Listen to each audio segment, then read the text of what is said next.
Yes, I'm back. Back to remind you that fear is always just a glance, a touch, a smell, a thought away. We can run away from fear, hide from it, but our mind is a place where terror is trapped. In today's story, we enter a woman's mind, have access to it, to her mental diary. The woman, whose husband is a doctor, has not been well for some weeks. Her husband, however, does not believe that she is really ill, but, unlike us, he does not have that access to her thoughts and the evil that threatens from the very walls that surround her.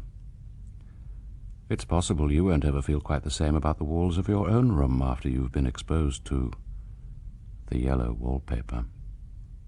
John is a physician, and perhaps, I wouldn't say it openly to a living soul, of course, but these are my secretest thoughts, and I must express myself somehow and somewhere. Perhaps that is one reason I do not get well faster. John does not believe that I'm sick, or he says not. But of course it may be only to comfort me. And what can one do? If a physician of high standing and one's own husband assures friends and relatives that there's nothing the matter but temporary nervous depression, well, what can one do? So I take phosphates, or phosphites, whichever it is, and tonics and exercise, and am absolutely forbidden to work until I'm well again. What am I to do? Well, at least we're in the country now, and that's always... If I had less opposition, and perhaps a little more stimulus, that's what I need. But John says the worst thing I can do is to think about my condition. So I will let it alone and think about the house. It's a lovely house, the most beautiful place. We were so lucky to find it, quite alone and well back from the road and 3 miles from the village. So old, with hedges and walls and little gates that lock. And a delicious garden, so large and shady for me to walk in when I'm a little stronger. I sometimes wonder, is it haunted? There's definitely something strange about it, else why should it have stood so long untenanted before John took it? He laughs at me for talking that way. So does Jenny, his sister. But I don't care. There is something strange about the house. I can feel it. And can I confess? I don't like this room. Not a bit. No, not a bit.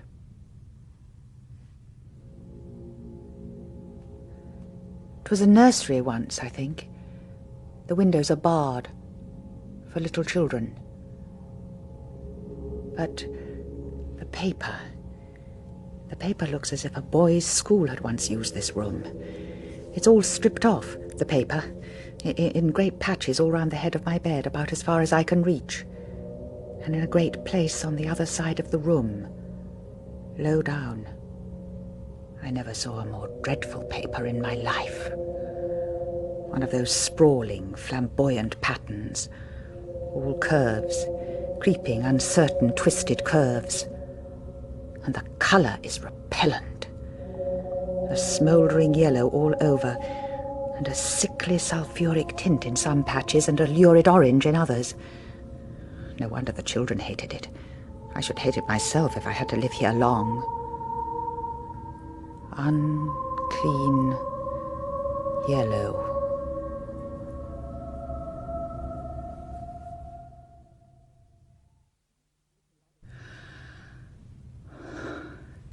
I'm sitting by the window now, up in this atrocious nursery.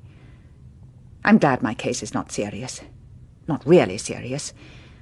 But these nervous troubles are depressing. John doesn't know how much I really suffer. He knows there's no reason to suffer, and that satisfies him.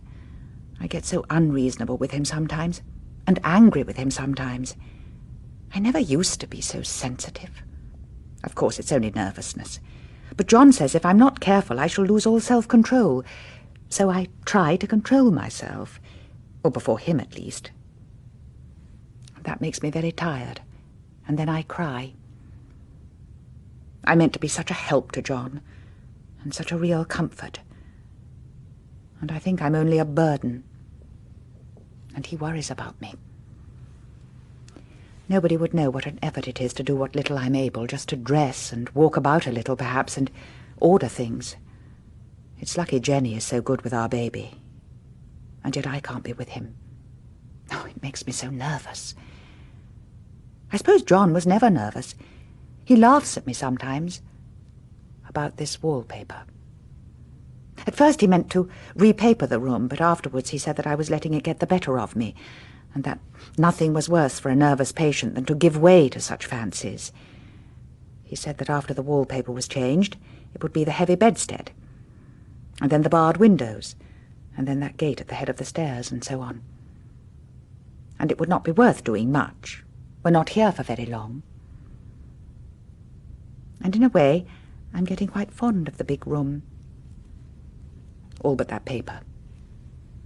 Teak yellow wallpaper. I can see the garden out of the window, and the little deep-shaded arbours, and the old-fashioned flowers, and the trees. There's a beautiful shaded lane that runs from the house. I always fancy I see people walking in the paths. But John has told me not to give way to such fancy. So I try.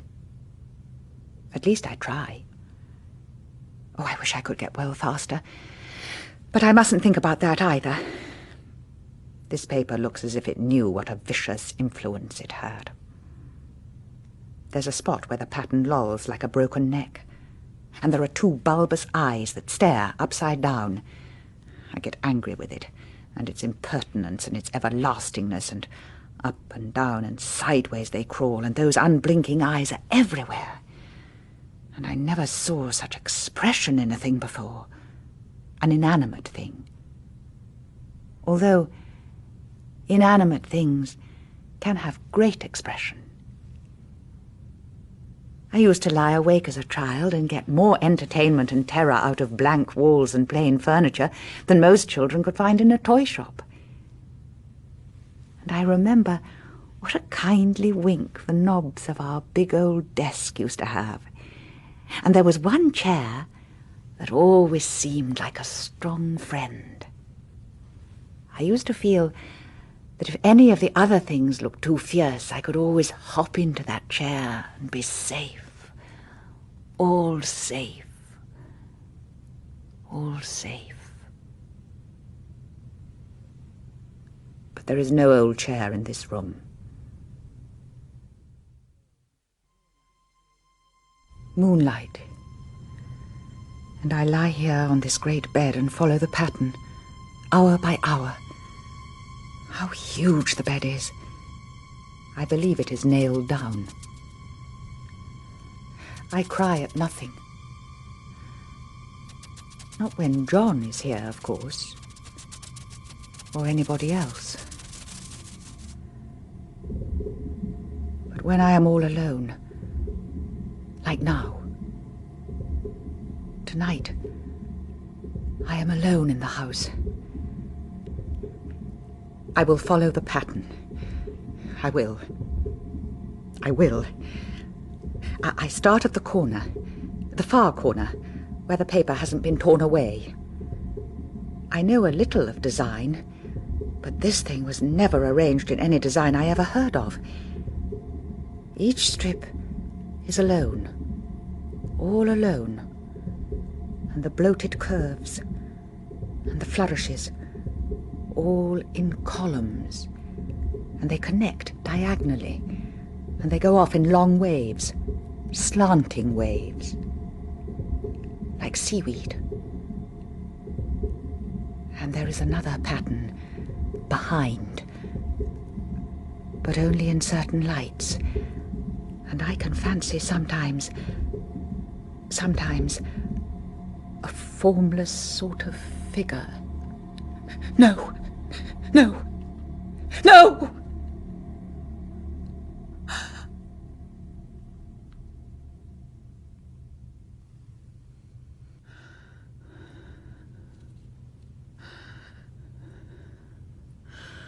Oh, such an effort to think straight. I am to use my will. I am to keep well. He says, John says, that no one but myself can help me. If we had not used the room, the baby would have had it. I would never have a child in such a room for worlds. Oh, it's lucky John kept me here and would not let me get out, for I can stand it ever so much better than a baby. Of course, I never mention it to them anymore. I'm too wise. But I keep watch all the same. I keep watch. There are things in that paper nobody knows but me, or ever will. It's always the same shape, only very numerous. And it's like a woman stooping down and creeping about behind that pattern.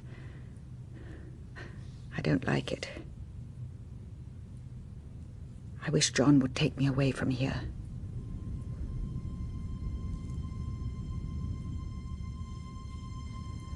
The moon shines all round, just as the sun does. I hate it sometimes. It creeps up so slowly. I got up softly a moment ago and went to feel and see if the paper did move. You think you have mastered the pattern, but you never have. Never. It changes as the light changes. No one else knows that. I imagine a toadstool in joints, and an interminable string of toadstools, and all budding and sprouting, and in endless convolutions.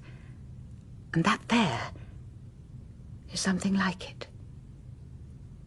That is, sometimes. It changes so quickly I can never believe it. At night, in any kind of light, and in twilight, and in candlelight, and in lamplight, and worst of all in moonlight, it becomes bars. The outside pattern. Bars. It's moonlight now. Bars. And the woman behind as plain as can be. I lie still.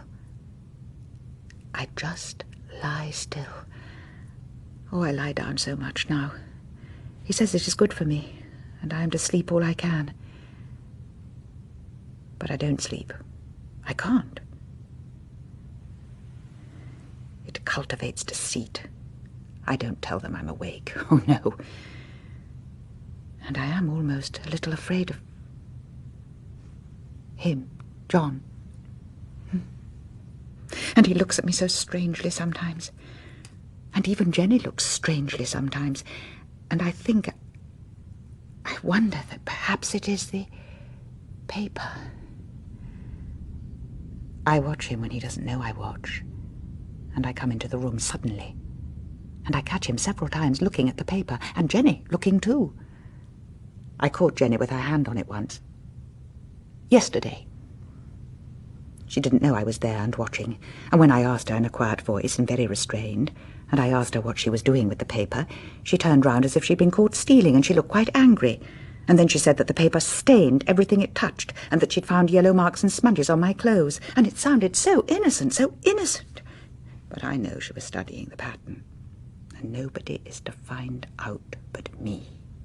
Not anybody.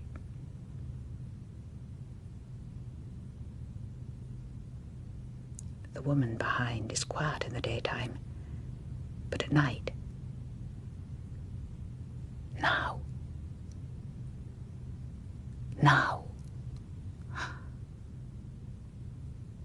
no, I will get better. I will get better. I will. I will. I will. I'm feeling so much better now.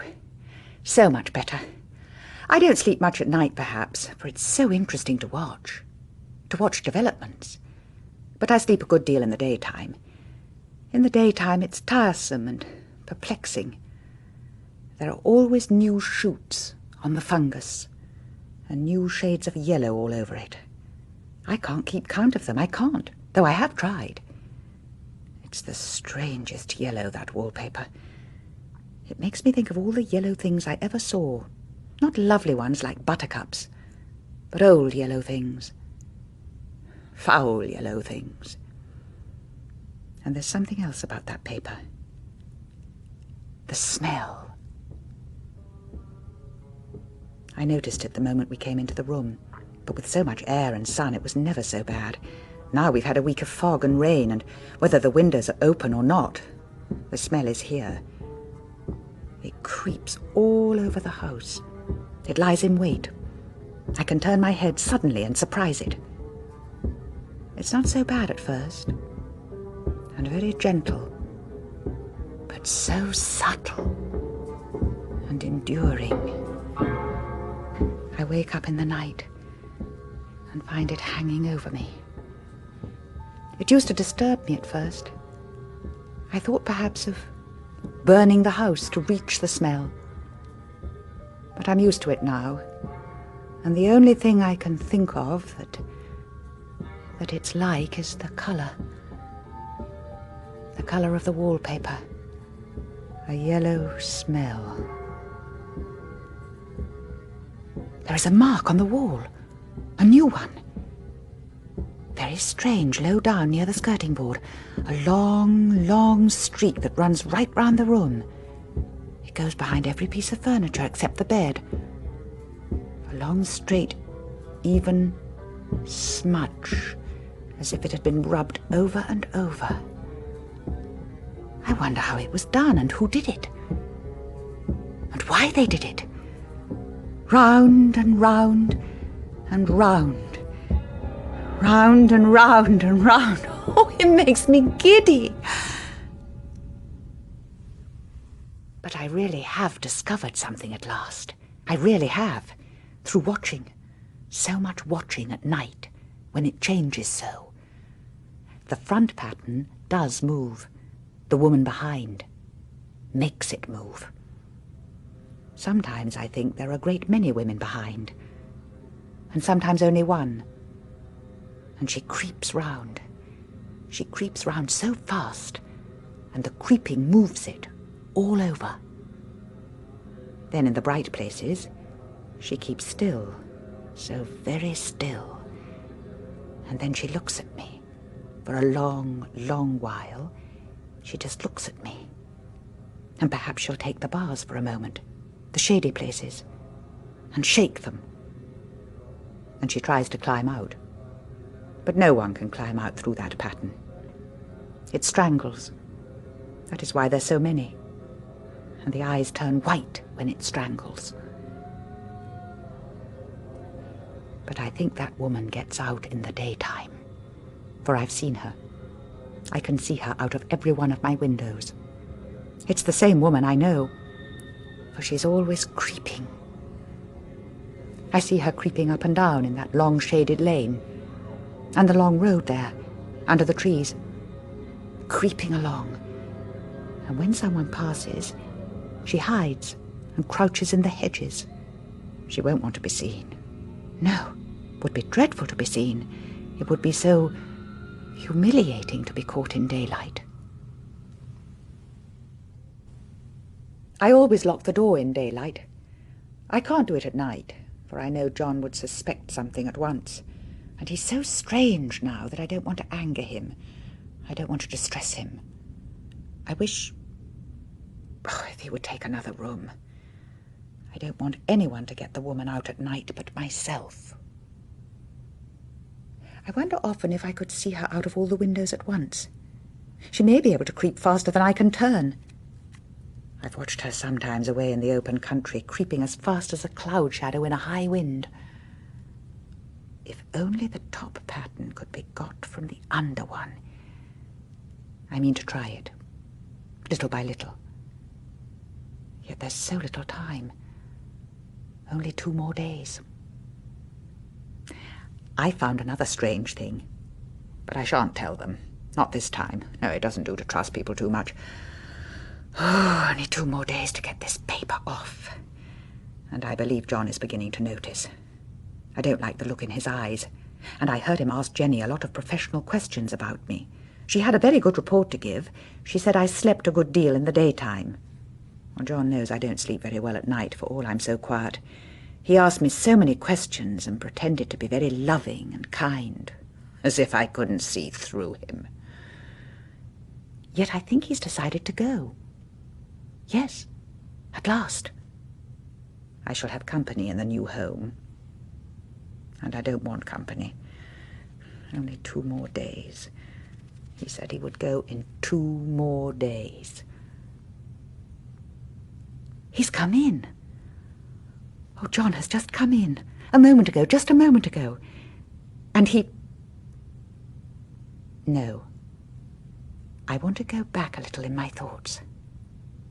I want to take it all so calmly and simply. The realization that John has decided that we will leave here and go back to town. I want to relish it. To relish it. Before he came in then, just before he came in, before he saw me, I was thinking so happily, this is the last day of all, and oh, I was so happy. And even last night I was happy. Then Jenny wanted to sleep with me, John being in town. They're all so sly. But I told her I should rest better for a night all alone, and that was clever. For I wasn't alone. As soon as it was moonlight, the woman began to creep and move the pattern. I got up and ran to help her. I pulled and she shook, and I shook and she pulled, and before morning we had peeled off strips and strips of it. A strip about as high as my head and half round the room. And then, when the sun came and the pattern began to laugh at me, I declared I would finish it today. We go away today, and they have moved all my own things down so as to leave things as they were before. Jenny looked at the wall in amazement when she came in this morning.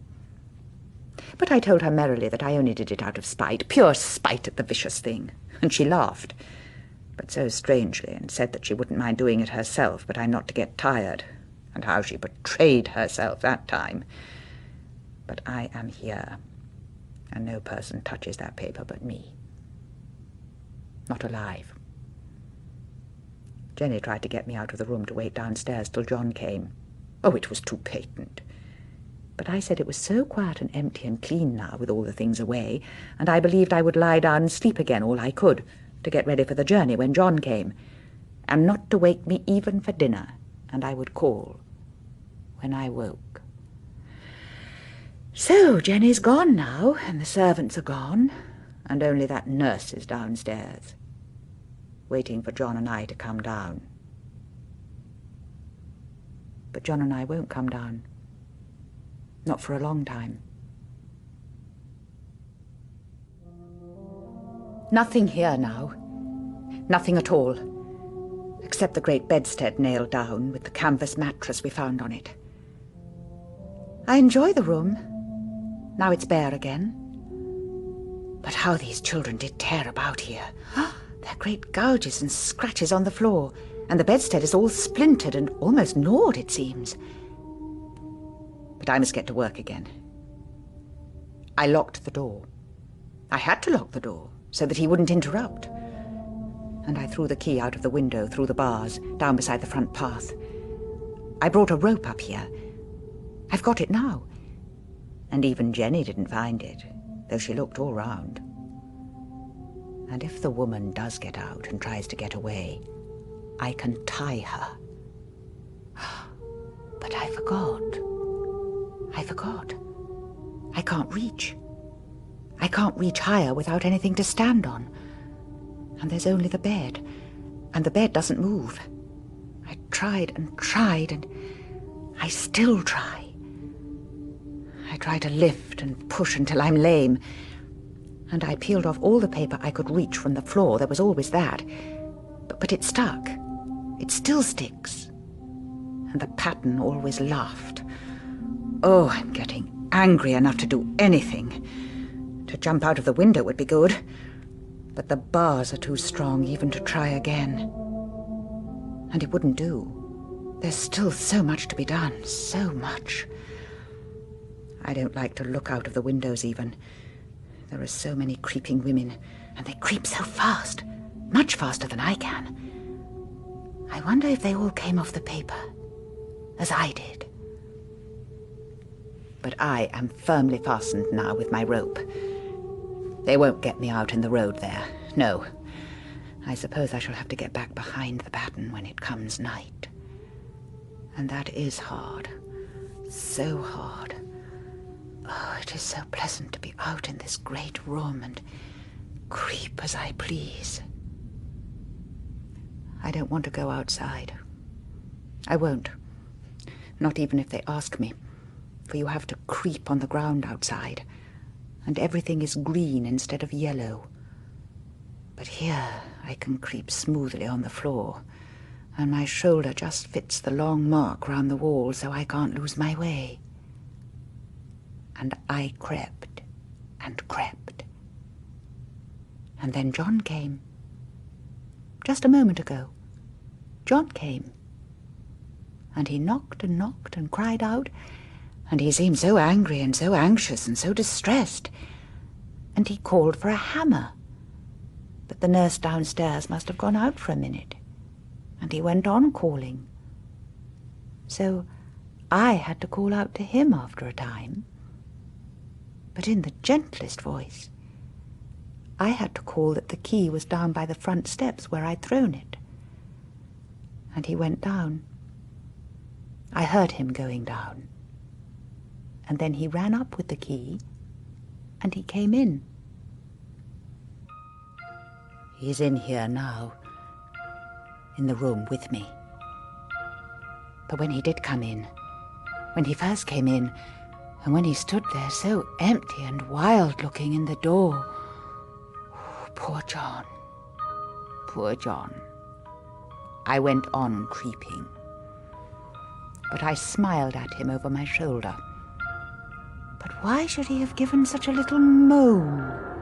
Such a strange little moan. And why should he have crumpled so and fallen down? But he did. He did. Right across my path, right across it by the wall. So I have to creep over him every time.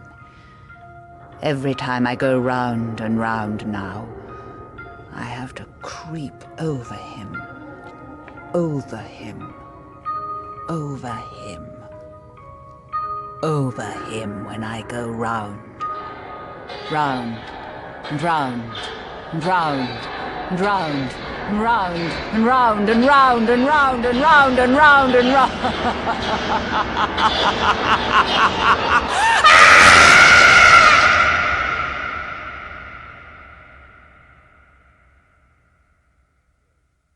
Yes, fear is just a thought away, a haunting step away. I visited the woman the other day in her new home. Her room is small, but she likes it. The walls are a pleasant cream colour. She seems content. As I left, however, I stumbled against one of the walls. It was soft and yielding to the touch. Do you feel the same about the walls which surround you? And when did you last touch them? In the Yellow Wallpaper, the woman was played by Anna Massey. It was written by Charlotte Perkins Gilman, dramatised by John Keir Cross, and directed by Jerry Jones. I am Edward de Souza, the Man in Black.